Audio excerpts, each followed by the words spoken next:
Hey followers, this is your boy, Movie Maker Doug 55. Today I have a very special treat for you all. I have two guests, count it, that are very famous in Hollywood. And they're known for their tremendous screenwriting careers. Names are Flip and Cindy, I believe? Yeah, welcome guys. Thank you. Hi. Hi. So yeah, nice to meet you both. Nice to meet you too. Nice to meet you too. Yeah, so tell my followers a little bit of what you're known for. Well, we're best known for our time at Disney. We spent 5 years on staff at Disney, and we wrote a lot of animated sequels. So if it's a Disney movie with the number 2 after it, odds are we were in there somewhere. Yes. Yeah, can you name those sequels particularly? Sure, we did. We did Lion King, Simba's Pride. We did Beauty and the Beast, Enchanted Christmas. We did Pocahontas, Journey to a New World. We did Lady and the Tramp, Scamp's Adventure, yes, and we did Hunchback. Yes. The Hunchback sequel. Yep. Yeah, those were the direct-to-video sequels, right? Correct. There was a whole new division that they started at Disney to go direct to video. It was after the success of Return of Jafar, which was actually just 3 episodes in the Aladdin series, and they put it together and released it on video, and it sold so much that Disney went, wow, there's a whole new market here. And that was kind of the launch of what became direct to video. That's really cool. So I start these interviews with a simple question, which is, where are you both originally from? I'm originally from Michigan, but I moved out here when I was 3. So I consider myself a Los Angeles girl. I definitely grew up in Los Angeles. I was born in Minnesota, and then when I was 10, I moved to Florida. And when I was 18, I moved to LA to follow the dream. So we've been in LA, most of my adult life. That's really cool. What is living in Los Angeles like? Is it big? Yeah, it's big and it's small. We live in a small suburb. So it's very, our particular neighborhood is a very small, sleepy town. But what I like is that you're 20 minutes away from the beach. You're 20 minutes away from the opera. You're 20 minutes away from the Amundsen. So you get all the good stuff of a big city, but we live in a small town. Yes. Yeah, that's a good way to describe it. I love That's really cool. So when did you guys go into writing? As fate would have it, I moved to LA to be an actor. And I could neither succeed or fail. I was kind of like right in that cusp. I wasn't getting enough work to make a living, but I wasn't getting rejected enough to send me home. So Cindy and I were dating at the time, and she said, you know what? You should write something for you to star in. So we did. We spent about a year, and we wrote a really great action adventure movie. And next thing we know, we sold it to Paramount on the caveat that I not be in it. So I went from being an actor to a writer like overnight. That's really cool. Are you into writing too, Cindy? Yeah, I'm Flip's writing partner. So we write together. And basically when he tells his story, it's my story. Yeah. Except I was in Los Angeles and we met here. So yes, I am a writer as well. That's really cool. So how'd you get your role at Walt Disney Productions? Well, we had written a screenplay, a spec screenplay that we were very, very pleased about a young boy who falls in love with a dolphin. And they read that script and they called us in for a meeting and said, hey, we're doing a Beauty and the Beast sequel, and you kind of have a love story between species. You guys might be the right guys to do that. So we said, okay. And we did that one, and they offered us another project. And then after that, they offered us a full-time staff position. So it was because of one of our spec scripts that got us in the door.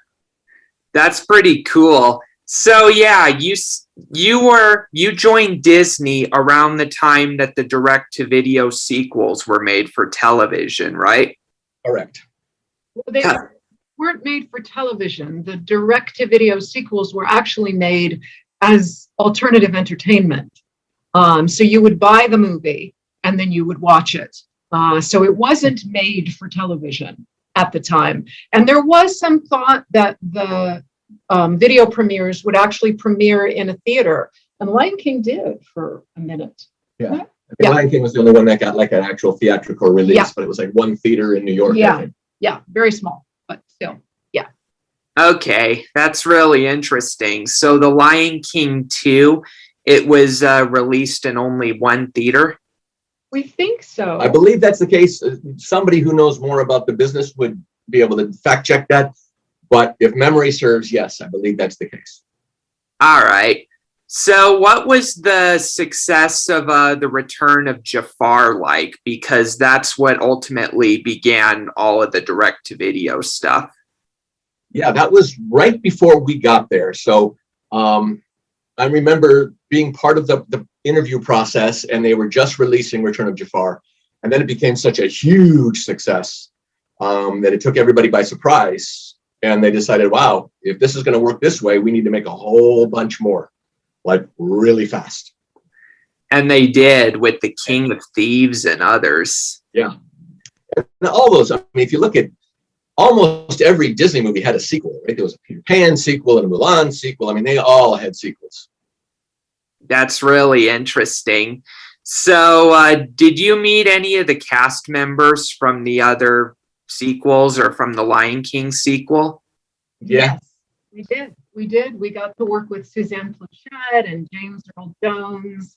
We got to work with Nathan and Matthew on Lion King 2. It was really fun. It was really fun. James Earl Jones is an extraordinary human being, as God rest her soul, Suzanne Plachette. Just wonderful, wonderful humans. Yeah. That's good to hear. So yeah, how did you get your role in the Lion King 2? Well, we were on staff, and they needed a rewrite. And they had gone through several other writers and were struggling with the movie. And so they brought Flip and I in, and we actually wrote the screenplay for Simbas Pride in 10 days. A very short window. Yes. Yeah, because they were in a big, they had invested a lot of money in something called a Leica reel, and it wasn't working. And so they brought us in to doctor the script, and we did it in 10 days. Yeah, we basically had to start from scratch. The concept was there, but we had to start from scratch. Totally. Yeah. Yeah. We were the ones that felt that, because the first Lion King was Hamlet, we really felt strongly that the second one should be Romeo and Juliet. I did notice that the Lion King seems to be a little bit based on classic stories. Like I got the Hamlet reference when I was growing up, and I got the Romeo and Juliet thing growing up. And I also got that, and maybe this is because Hamlet might be partly inspired by it, but it was similar to the story of Moses to an extent, in the sense that supposedly he kills somebody, and then runs away for a long time. You know what I mean? When you think, that's interesting. I hadn't thought about it, but you're right. Yeah, I can really see that. Although the only difference is Moses actually did kill someone, but Simba didn't. Yes, no, Simba did not. I don't think that Disney would have liked that. No, but Disney has done they have taken that risk before, like in Bambi and even The Lion King, creating a death that kind of, makes you a little sad in an extent. You know what I mean? Well, there's the old joke that, if you're a Disney hero or heroine, you can't have two parents, right? There's always just one parent. Belle's got one parent. Bambi's got, it's a joke that you're raised by a single parent if you're a Disney hero. It's really interesting. Yeah. And Snow White as well, with the Wicked Queen being the only known parent of hers, Right. So yeah, I must ask after that, how long was the process of you guys' role in The Lion King 2? For us, it was basically, we had that first 10 days to actually get a script done and approved. And then we were around working on other projects, but sporadically we would come into the casting sessions and we would go to the recording sessions to make sure that the voices, were getting recorded the way that we felt they should be. We had a great director in Daryl Rooney. He was terrific to work with. And he got the script, he just got it. So that was a big plus for us. But yeah, about a year, I would say total. A year and a half till it was released from the day we handed over the script till the day it was released. About a year and a half. No, it was more than that. It was closer to 2, almost 3, yeah. Okay. But once it goes into production and the animators start doing their thing, there's not a lot for us to do except wait.